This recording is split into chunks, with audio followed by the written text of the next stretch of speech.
This is Hope from the Hill, brought to you by the ministries of Tabernacle Missionary Baptist Church, serving its congregation and the community for over 120 years. Reverend Gerald D. Kisner is our pastor. We're located on the Hill at 801 8th Street in West Palm Beach, Florida, 33401. You may contact us at 561-832-8338 or visit us on the web at www.tmbc1893.org. Now, Hope from the Hill.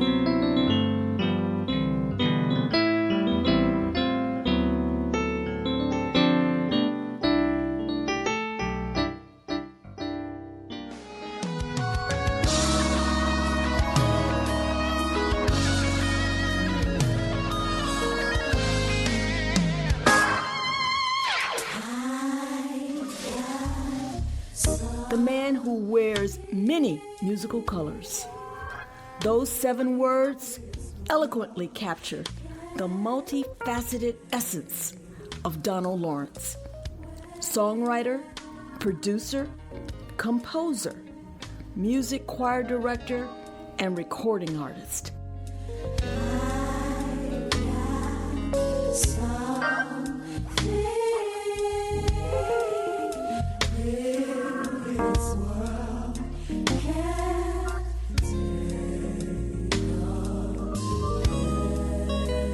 Donald Lawrence began taking charge of his grace while growing up in Gastonia, North Carolina. Raised by a gospel-loving aunt and influenced by gospel pioneer Andre Crouch, he taught himself the piano at age 15. From there, Lawrence put himself through the prestigious Cincinnati Conservatory of Music as a musical theater major.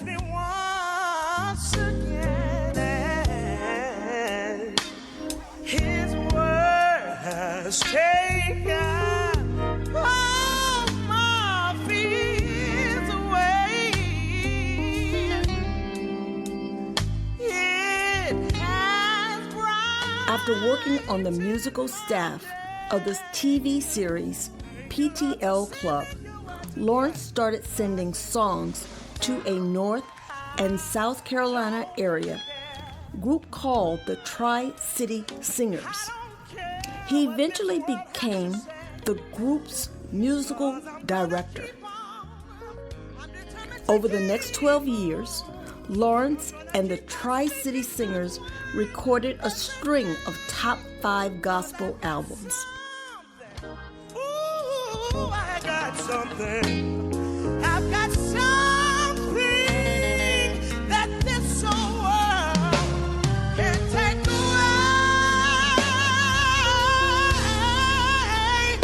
Ooh, this world can't take away. No.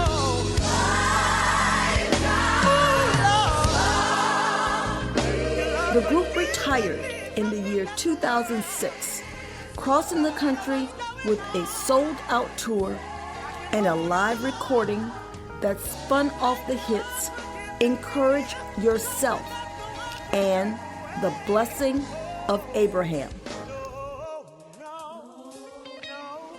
Donald Lawrence's musical passion continues to manifest itself through various pursuits. He has written and produced for the Clark Sisters, Kurt Franklin, and Hezekiah Walker. He has taught at Chicago's Columbia College and is the host of Verizon's How Sweet the Sound choir competition.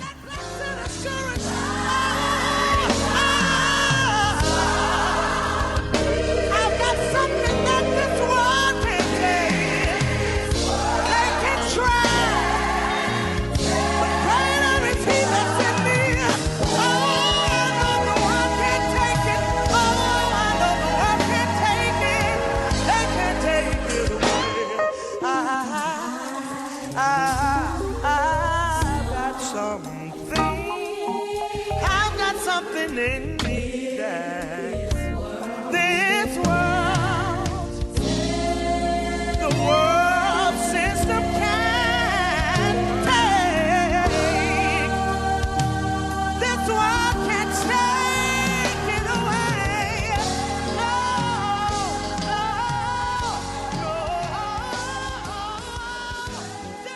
Good afternoon.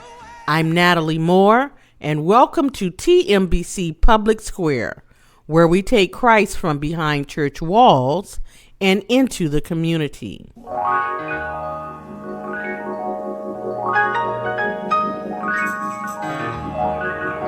Well, in Palm Beach County, we have a 7-member elected school board, right? And so the school board as a collective supervises the superintendent, right? So essentially, we're the board of directors, and he's the CEO.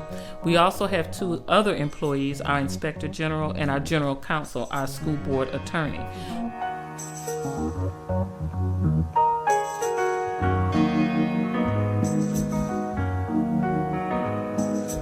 Wake up, everybody, no more sleeping in Think of it like the bed. board of directors of a corporation. I mean, we're the 10th largest school district in the country, right?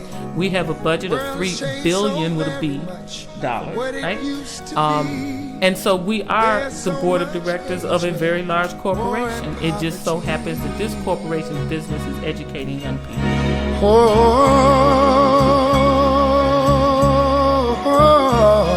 Wake up, all the teachers, time to teach a new way. Maybe then they'll listen to what you have. So how does faith show up in your leadership? Oh, every day. You know, the school board has me praying 3 times a day now. I'm just telling you. So Teach them the very best you can. The world won't get no better.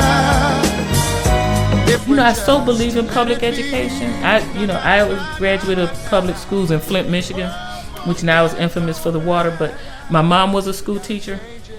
And so I know that public education can really, really change the trajectory of someone's life. Today we have a special interview for you. Our guest will be Dr. Debra Robinson, Vice Chairwoman of the Palm Beach County School Board, District 7. Interviewing Dr. Robinson for this Public Square segment is Dr. Angela Shuttlesworth, an educator and member of the Communications Ministry of Tabernacle Missionary Baptist Church. I know you will enjoy this interview.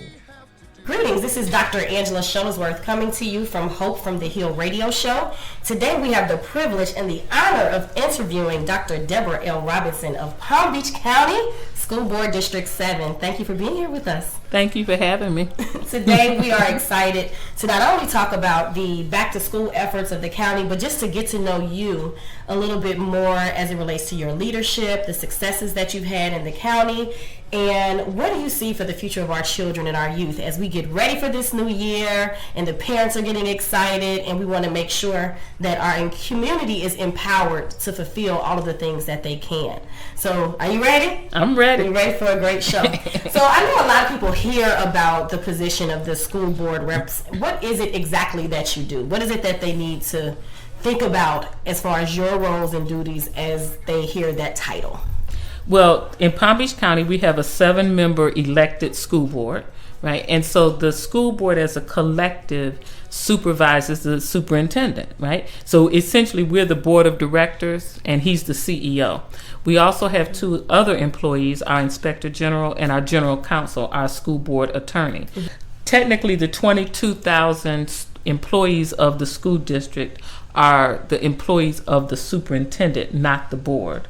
So the board legislatively is in charge of policy and budget primarily, right? Okay. First I was thinking, like, is it an advisory council, or like trying to think of how people would envision it in their head? Like, what is something they can liken it to? Think of it like the board of directors of a corporation. Okay. I mean, we're the 10th largest school district in the country. Awesome. Right? We have a budget of $3 billion with a B dollars, right? And so we are the board of directors of a very large corporation. It just so happens that this corporation's business is educating young people. All right, Dr. Robinson, you have been in this position for 18 long yet beautiful years. And I know that for 18 years, it's impossible for you to have not seen your share of challenges and disappointments even. Yes. But you've also seen your fair share of triumphs and beautiful moments. So what has helped you to remain faithful and committed, and to still come hopeful and full of faith. So how does faith show up in your leadership? Oh, every day. You know, the school board has me praying 3 times a day now. I'm just telling you. So, but, you know, I tell you, I started this walk because I have 3 sons. And so when my eldest was in 1st grade, I became the PTA mom. And I was very active in that realm. And then I realized that I couldn't just keep my blessings to myself. And so I started working to help others. So after a while, I formed a neighborhood association that ran an after-school program for our neighborhood kids that tied academics to their desire to play basketball. I was the NAACP for the West Palm Beach Branch Education Committee chair for somewhere between 8 and 10 years. So I learned a lot. I sat on the Palm Beach County School District's Compliance Monitoring Committee, which was to make sure the school district was in compliance with the Office of Civil Rights Agreement. Then I ended up creating this nonprofit called the Coalition for Black Student Achievement, which is, you know, what its name says, that we just focused on trying to accelerate the academic achievement of African students. And that eventually led, as a natural consequence of my activities, to running for school board. So, you know, it keeps me going because I remain hopeful. I so believe in public education. I was a graduate of public schools in Flint, Michigan, which now is infamous for the water, but my mom was a school teacher. And so I know that public education can really, really change the trajectory of someone's life. Yes. And so I want to continue to work to make that trajectory higher for more and more children, those who have fewer blessings. And that's really what keeps me going. And to be honest with you, at this point, it's like I know too much. Really. Much is given, much is required, right? That is true. That is true. And so in addition to all the blessings that I've had over the course of my life, now I'm blessed with some wisdom from experience. And so I have to continue to share it. That's awesome. I'm grateful that you're willing to continue to do that. And I want you to kind of think back again to that year where you were just the PTA mom, right? Yes. And it's not a just. It's not a just. It's not a just at all. And the reason I say that is because even to feel empowered as a mother to give, or as a parent, or even as a community member, I want you to think of what was it that let you know that you as an individual could contribute.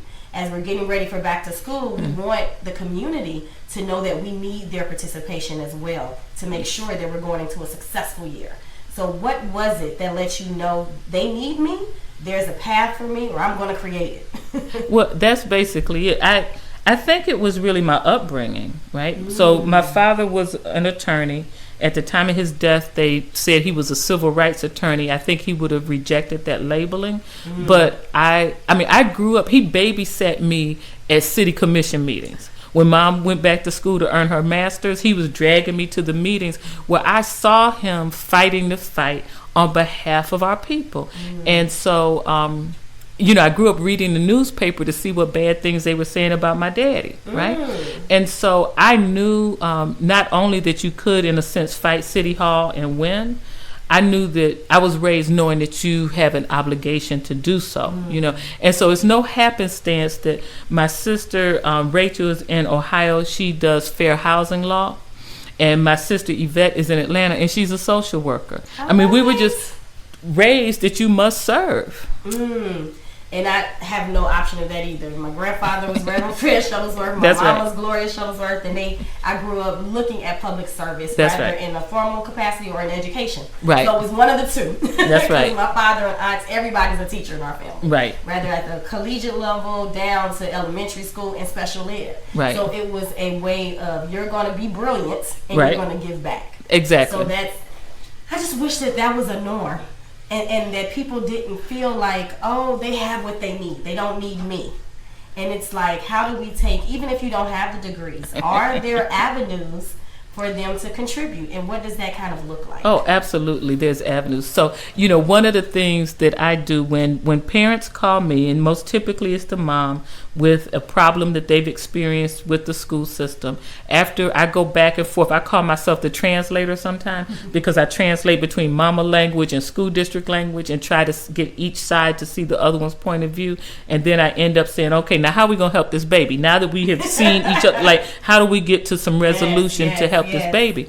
And when we get to that resolution, then I say to mom, now that you are happy that we've gotten to this point, I need you to serve on the school advisory council because you have to give back in that fashion, right? Sometimes I'll have moms who want to give back in some other way, and that's wonderful because, like, we need all hands on deck, right? But really, after I end up going back and forth and sometimes having to fight the system on behalf of the child, I just straight say to mom, now you got to help somebody else's baby, you know? I love that. And thinking about the time, you know, that's always generally the blessing and the curse. It's like it doesn't necessarily have to be the mom. It's like, do you have an auntie, an uncle, a brother, a sister, somebody who has the opportunity and the time to just show up. Exactly. And that's the thing sometimes is they want that constant face and that just a simple hello. Right. But then also it empowers them and it empowers the youth to say somebody cares. Right. Exactly. So I love that you said you have a sister who's a social worker, and I too am one. I always say by training, but most of all by heart. And particularly, I'm a solution-focused social worker, amongst other things. But our approach as a solution-focused social worker allows us to not focus on the past, but to instead focus on what we can achieve in the moment. And so, as a solution-focused social worker, we always say we have a magic question. Okay. And in that magic question, I want to give you a magic wand, and you will be able to create whatever reality you desire for our county, for our schools, and our youth and their families. What would you wish for, and what does that look like? Oh my goodness. So, well, first off, I got stuck on something. So at least for me, the past helps to inform the future. Absolutely. Right? Okay. Absolutely. So, because we have to look at lessons learned from the past. Yes. And one of the great, I'm going to answer your question, but one of the great things for me is, you know, we have a new superintendent. Yes. Our first black superintendent in Palm Beach County. Thank you very much. Right? And so I'm very proud of that. I worked hard. But one of the wonderful things is that he is such an outstanding young man. I've heard great things about him. He is. He's really outstanding. And he values everyone. And it's interesting. He told me some months ago that I'm almost the same age as his mother. And I said, well, okay, then I'm going to be your mama at the school district, right? And so, there are times that he asks me for advice almost like he's asking his mother, right? Other times it's clearly he's asking the school board member who has 18 years of experience, right? I'll say, okay, hold on, that's a brick wall, don't go there. That's a pothole, don't go there. So I enjoy sharing my knowledge with him because he receives it in the way it's intended. I'm not trying to tell him what to do. I'm giving him information for him to use in the processing when he makes his decision. So it's a beautiful thing. Now, in terms of the magic wand, wow, what I would absolutely love is an educational system that has many, many different options, not only in terms of programming, but in terms of scheduling, and a system that embraces children and the adults in their lives as they come, however they show up, and has big dreams for each and every child, and is bound and determined that by any means necessary, we're going to get those children there, right? And we're going to form a partnership with the adults in their lives. And the adults don't have to have a PhD. All they have to have is a caring heart for their child, and we'll work with you and get you there. That's what I would like. Yeah. Again, I feel like I love this social work education bond. But we have that belief that you meet people where they are. We say that. And I love that is the common theme of making sure that people are reminded that we'll take you however you come. Right. But unfortunately, we don't always do that. All right now. Right? I mean, let's just tell the truth. Equity. Come on. Yeah. Yes, I mean, it's just the truth. And so, a lot of the work that I have done, because I have to say, I'm in a beautiful place now with leadership at the school district, whether we're talking about the superintendent, the chief operating officer, or the deputy, or the other members of the school board who understand and respect my opinion, my wisdom, and my input. That wasn't always so. When I first got on the school board, I was the only one who was looking at disaggregated data. At that point, the school board was talking about how the district looks overall, but not looking at how like African American children are doing, or how Hispanic children are doing, or how Haitian children are doing. They were just looking at like this overall, and overall it looked good, so everybody was happy. And so, you know, as part of this walk, I've pushed the Racial Equity Institute, you know, which is a 2-day training on the structure of racism in this country, to get people to understand that racism is a system, right? It's not just individual acts of hate, right? So when I would talk about race and racism on the dais, people would act as though I was calling them as individuals racist. I was talking about the system. And so now all of the board members, all the upper leadership, many of the principals and assistant principals and some of the teachers have been through Racial Equity Institute, so they can hear when I talk about racial disparities, right? Or when I use the word equity, they understand that I'm not talking about you individually now, but now that you know how this system is, you have an obligation to help us, you know, repair it so that we're actually moving towards equity and stop just looking at this superficial stuff, right? So yeah, so it's really, I'm in a fantastic place. I am just so looking forward to shifting gears. I'm telling you, because so much of the work that I've been working on is now falling into place. You know, oh, you might like this. How about this? I created a position that originally was entitled MTSS, for Multi-Tiered Systems of Support Coach. We now call them the behavior coaches. But it is the person on campus who addresses the social emotional needs of children. That's what they do. That's just all they do, right? They're not, you know, they're not trying to grade papers. That's all they do, right? Exactly, right? And so, you know, we have these school-based teams. If you read about school-based teams, they will save everything, right? So if Johnny's having a problem, let's say Johnny suddenly is acting out. So, you know, you bring Johnny and you talk to Johnny, you have a school-based team, and the team says, okay, these are the interventions we're going to put in place. But for everybody on that team, it's other duties as assigned. Everybody has a full plate, right? And so it tends too often to be a paper pushing exercise. And so I created this position and said, you know, because I need somebody that's what they do. That's it. Right? Yes. And I say that they must check their eyes, because, you know, you have children who are living in situations that any day things could go bad, right? They might be doing just fine. But when you come to school, I need to say, Angela, how you doing? I need to check your eyes, right?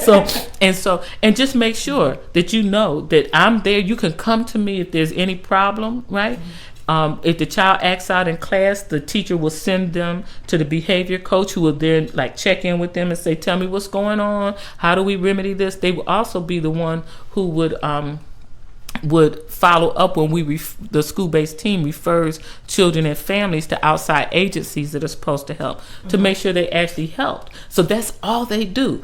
You know, they're responsible for restorative justice initiatives on campus, right? And so I'm telling you, one of my greatest moments was a week and a half ago, when I attended the preschool training of these behavior coaches, right? So it's a room full of them. It just so happens, I think almost all of them were obviously of African descent, right? And a great number of them were men, right? Oh, wow, that's awesome. It's awesome. And it's like I walked out the room and wanted to cry, because I had been pushing for this. And as it happens, we put this 1 meal referendum on the ballot for November, which is a topic for another conversation. Yeah. But if that was to pass, we will have one of these behavior coaches in every school in Palm Beach County. Somebody who just focused on social emotional. When I heard you talking, I heard boldness, I heard intention, I heard the assertiveness that I love in leadership. And sometimes people don't think that that's needed in leadership, but I'm here to say thank you. And you're definitely in some challenging situations, but coming from a place of hope, as we say, hope from the hill, it definitely changes your perspective. And just envisioning what's possible. Yes. And where I'm always talking about, how do we heal and prevent toxic work environments? And when I come from that position in my business at Be.Lead.Grow, people are like, oh, that's a heavy thing, you can't take it on. And I'm like, yes, it's possible, we just have to start there, right? Right. And so also a misconception in leadership is that there has to be one big shebang or ultimate level of success, right? Particularly with our elected officials, we're a little hard on y'all, like, well, did she do this or did she do that? And so I want you to speak a little bit, if you can, just let us know about 2 or 3 finish lines that you crossed that we have to be grateful for. Well, the first one, as I just discussed, is the behavior coaches. Which is definitely one. So can yeah, that's definitely one. Yes, then I think one is that we've got $10 million in the budget, thanks to the voters, right? Yes. From the penny sales tax to renovate the historic Roosevelt. Right, awesome. So that's going to be. It's not done, so maybe I shouldn't claim it in this category. Oh, but it's enough. But you started. You're on the list. I'm telling. But getting that $10 million, that was okay. Okay, that was definitely okay. A finish line. And we're on the new race, right? Exactly, sure right. The restoration has the right contractors. Right. That it has, the involvement of community and they're participating and see themselves there. Yes. So there's many different races, right? Yeah, absolutely. So I love those different finish lines. And part of that one is to have a Black History Museum. Oh, come on, somebody. Yeah, there. And so, and speaking of which, it will house Ineri Hudnell's exhibit, hopefully. And so we want to honor her since she's recently passed. But so that's another one. And let's see, what else shall I say? Well, the gifted screening. You know about the gifted screening? No, I don't. We're starting to do universal screening of second graders for gifted. I love it. Yeah. And when you were talking about the behavior aid, I forgot to say that. I wish every child had an IEP. I just think that, it's not just a paper pushing process, but if we really could wrap our arms and minds around each child. That's right. That's my magic wand answer. Right. IEP. Right. But for them to get that gifted piece, oh my goodness, we'll definitely be able to offer some specialized support that's definitely needed. So absolutely. I love that. That's a major finish line. So I know in August we have a special day coming up. Yeah. Where we're wanting voters to come on out and to hear about the opportunity to re-elect you, because you are up for re-election, correct? Yes, I am. Alrighty. And what should voters know about why they should come out to vote, and particularly voting for you? Well, the school district is very complex, right? I told you my background before I ran for the school board the first time in 2000, right? And even though I had met with the superintendent over 3 years monthly, I spoke at every school board meeting advocating for our children, right? I met with district staff repeatedly around various issues, right? Despite all of that, when I got on the school board, I still had a significant learning curve, right? My whole point of view is that we do not need to pass the baton to somebody who's standing flat-footed, right? Mm-hmm. We're at a critical time. I've already described the outstanding folks that we have in administration, right? The school board is now... the only way I could say it is seeing things my way much more than ever before, right? Which is important. It's very important, right? Yeah. And so and that takes time. It absolutely does, right? And it's based on experience and credibility, because they know I always speak my truth on behalf of children. I've never asked for anything, and it's not about me. Right, it's about our babies. And so, and it doesn't matter what the child looks like, right? Even though I have consistently spoken about Black children, because that's who other people won't speak about, right? And so, that conversation. Right, and so, I'm offering myself to serve for another 4 years. Because I want us to shift gears, and I think the time is right. I think that we can become a much better district. We are now, as a system, more focused on individual children, even though I don't know that we're ready for each child to have an IEP. but we're closer to that than ever before, right? And I just want to see that happen. We have some projects in the works that I want to see finished, right? Including Roosevelt, including Riviera Beach Prep is going to be rebuilt as a tech school. Amazing. Right? Delray Full Service Center will be rebuilt, and actually we're going to be saving the cafeteria, and it will become a cultural arts center. Right? How cool is that? Yeah. So we'll preserve history while providing an arts venue. We started project-based learning in multiple schools, right? Like Village Academy, North Moral. It's awesome. It's just fantastic. I'm just telling you. It's just, Okay. I'm just telling. And so and this is the thing. People seem to think that if something hasn't been done, it's because it hasn't been proclaimed from the dais. No. There's been many times that even the superintendent in the past has said that we're going to do X, Y, and Z, and it didn't happen the way it was intended because the belief system had not been built up by the people. For the people who had to carry out this work. So if you didn't believe, you're not really going to do it with all your heart, right? Exactly. We're at a point now where people are starting to believe, right? And so part of the work I have to do is as I push something forward, I have to circle back and check to see the status, right? While at the same time allowing people the respect to do their work, but just go back and check and just see, do we need to tweak that just a little bit? You know what I mean? Yes. And so that's what I've been doing. So I tell people I have rotating priorities because it's like I'm trying to do 25 million things, but all of them are important. Yes. And so I just need to get this district in a better place, a more of a cruise control place, and that's why I'm asking for people to support me in my re-election bid. And when is the election? August 28th, if not before, because early voting has started. That's right. Yeah. We could talk about so many things. We have a list of questions, and I love that even in your answering, you talked about hearing with the intention to act. You talked about feedback loops, succession planning. So a lot of things that I wanted to talk about you covered, and I am just so grateful that you took the time to come to Hope from the Hill radio show. And we just want to say thank you. Well, thank you. Yes, thank you. So I am Dr. Angela Shuttlesworth, and you have been with us from Hope from the Hill Radio. And today we had the privilege of being with Dr. Debra L. Robinson. And to find more information on how you can support her, go to... Okay, reelectdeborarrobinson.com, or the Facebook is Reelect Dr. Deborah Robinson. And what about the school board website? Oh, yeah. That's palmbeachschools.org. palmbeachschools.org. Yes. And please, please, please get involved as we want this year to be a year of empowerment and one full of hope. Take care and have a great week. Public Square would like to thank Dr. Debra Robinson, Vice Chairwoman of the Palm Beach County School Board, and Dr. Angela Shuttlesworth for that informative and enjoyable interview. This has been TMBC Public Square. Have a glorious week.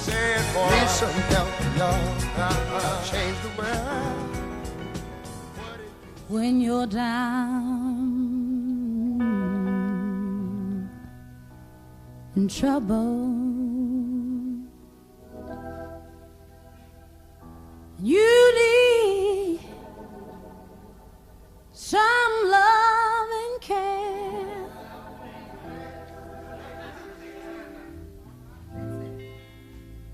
Ain't nothing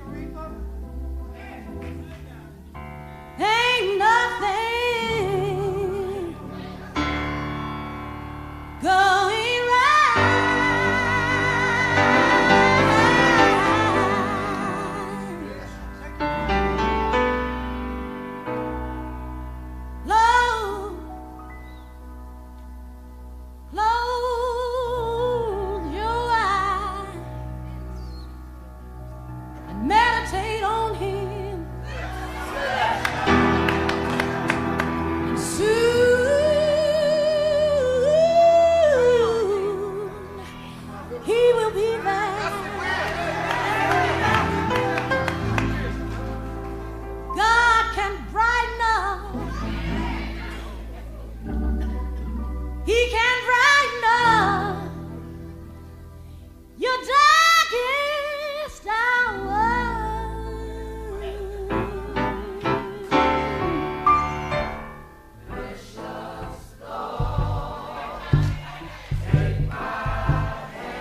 Here's the inspirational word from Reverend Gerald D. Kisner, pastor of Tabernacle Missionary Baptist Church.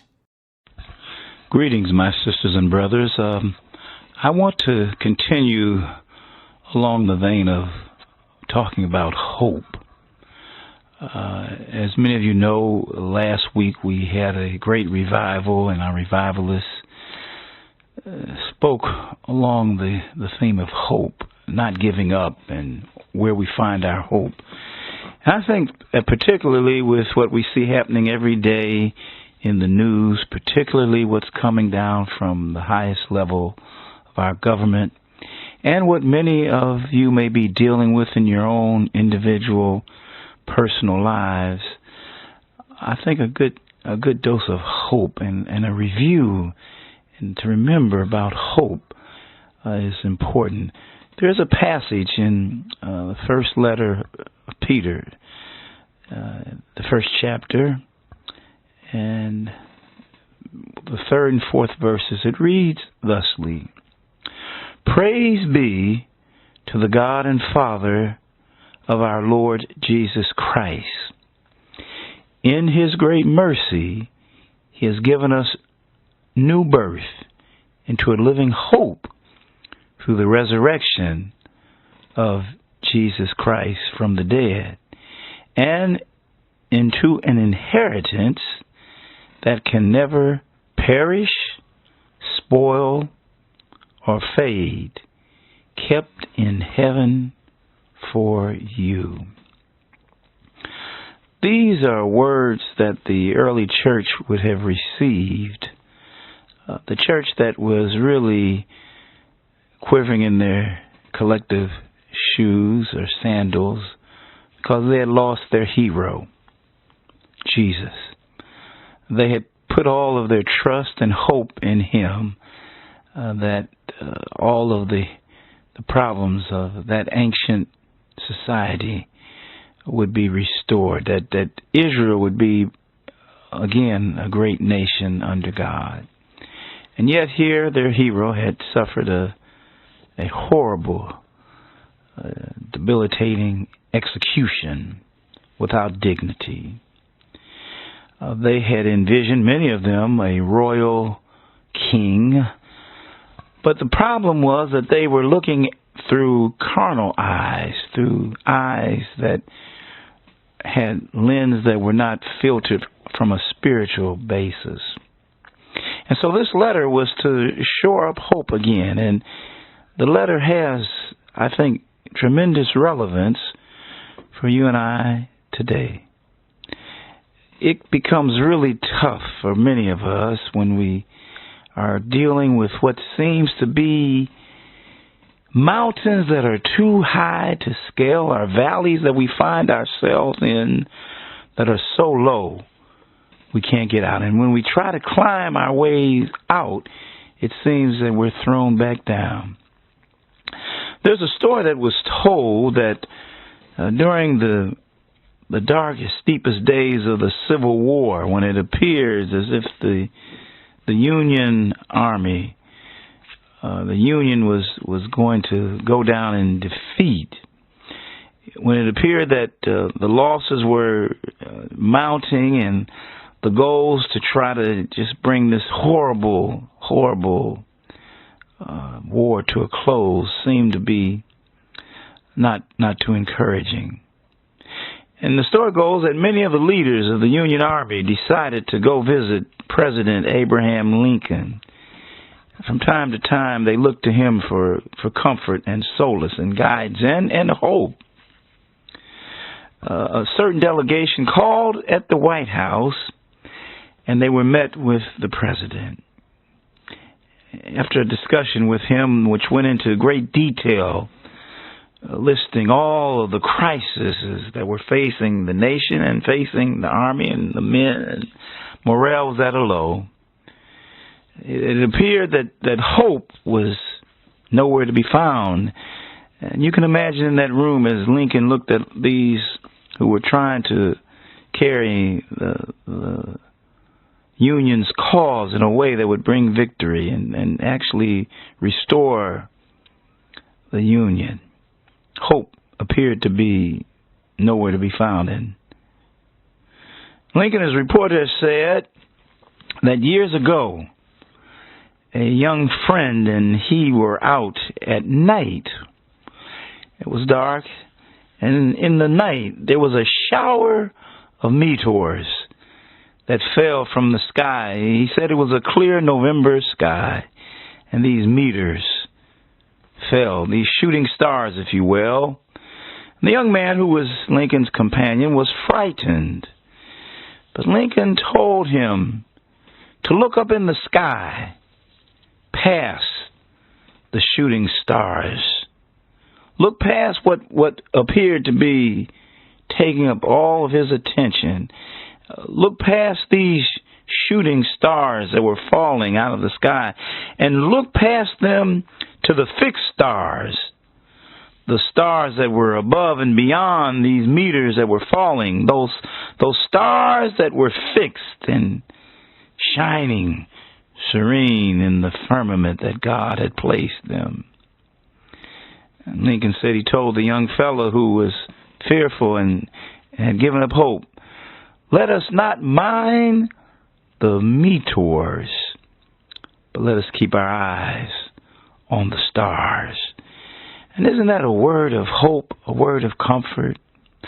That in the midst of trouble, when times seem to be difficult, when the life around us or circumstances around us seem to be changing too fast and too quickly, that we are called to keep our inner eyes of faith and hope on those things which we know to be lasting and sure. And just what are those things?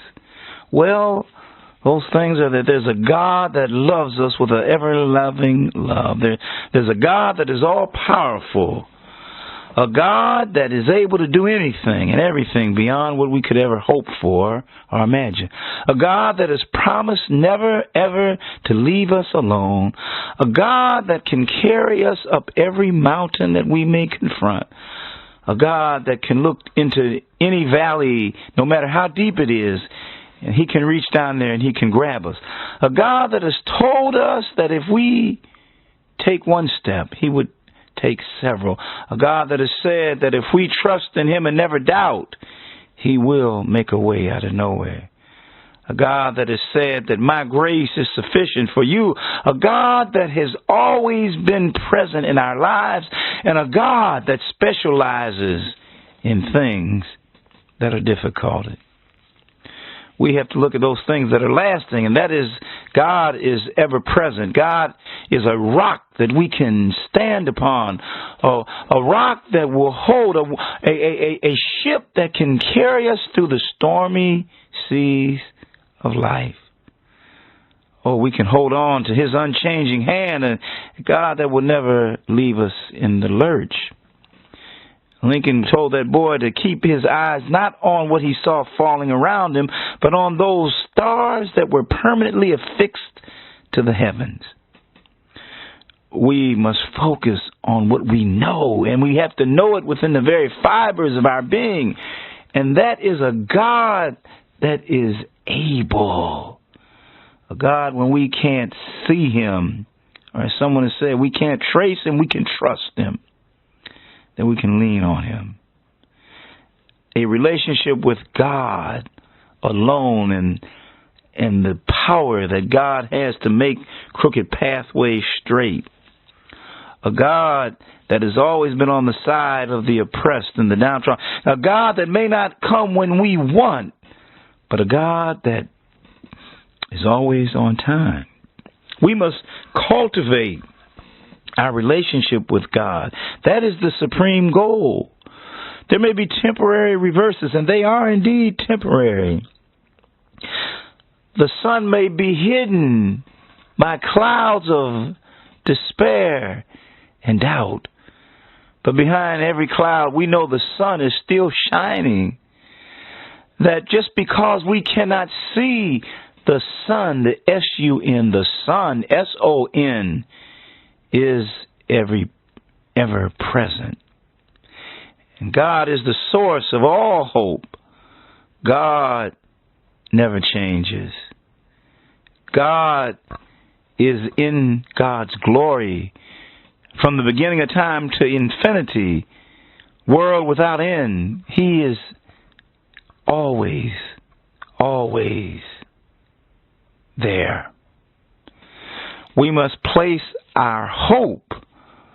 One songwriter in ancient Israel said in that 71st Psalm, Lord, you alone are my hope.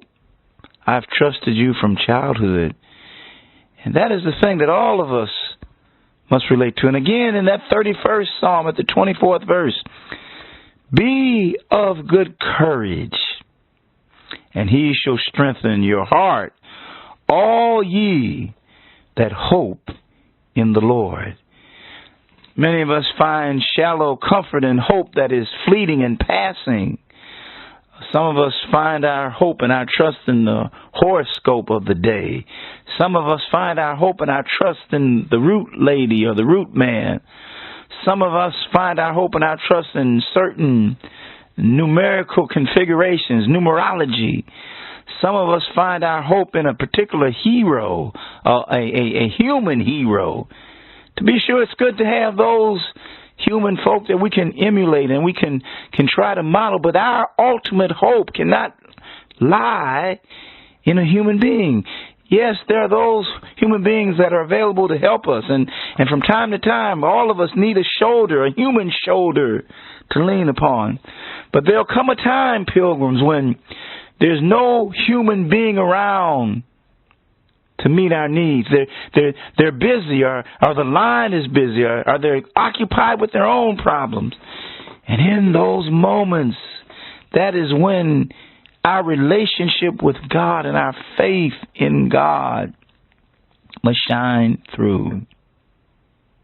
We must not limit our gaze and our sight on what's happening in our immediate circumstances. Oh, that is temporary. This too shall pass. Whatever it is, it won't last. It won't last. Struggles that you're going through, they won't last. Heartache won't last.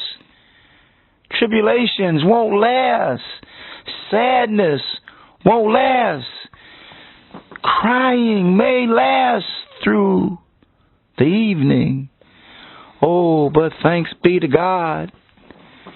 And I can testify, joy does indeed come in the morning. I'm not talking about happiness. That's temporary.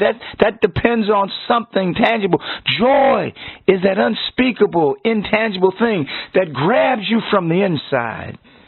It's what the old folks say, this joy that the world and nothing in the world can give you. Oh, there's some temporary pleasures that you might find.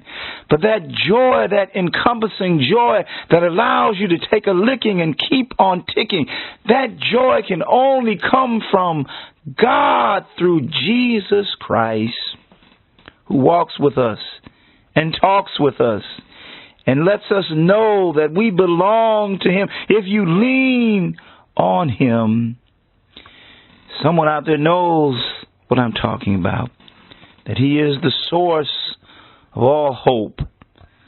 And like those stars that Lincoln talked about with his young friend, those stars that are affixed to the firmament, that are permanent, they shine in and out. The shooting stars that may fall, those meteors and meteorites that may fall, that's not what you're to focus on, my friends. Focus on what we know is permanent and sure. Focus on what we know is lasting. And that is the God that will never leave or forsake you. He is the source of all hope. He never changes. Praise be to the God and Father of our Lord Jesus Christ. In His great mercy, He has given us a new birth into a living hope through the resurrection of Jesus Christ from the dead, and into an inheritance that can never perish, spoil, or fade. Oh, it's kept in heaven for us. All you have to do is lean on it and know that you're a child of God, that He loves you, that He will take care of you. That is where our hope is. Hold on. Don't give up. God is able. You've been listening to Reverend Gerald D. Kisner, pastor of Tabernacle Missionary Baptist Church.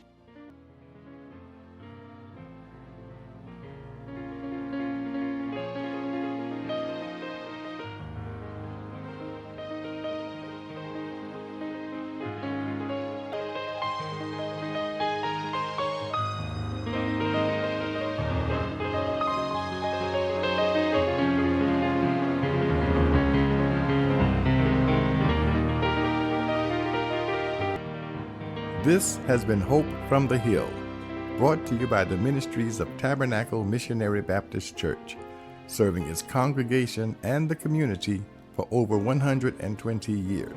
We're located on the Hill at 801 8th Street in West Palm Beach, Florida, 33401. We start our weeks on Sunday morning at 7 a.m. with a free fellowship breakfast on the first, second, third, and fifth Sunday mornings, and on Saturday before the fourth Sunday. Sunday school starts at 8:30 a.m. and worship service begins at 9:45 a.m. On Tuesday evenings, we have Bible study from 6 p.m. to 7 p.m. And on Wednesday evenings, we have prayer and praise service from 7 p.m. to 8 p.m. If you are without a church home, we hope that you would prayerfully consider joining Tabernacle. Reverend Kisner would love to be your pastor, and we would love to have you in our family of faith. For more information, call 561-832-8338 or visit us on the web at www.tmbc1893.org. Remember, keep your eyes to the hill, from which cometh your help, for your help comes from the Lord.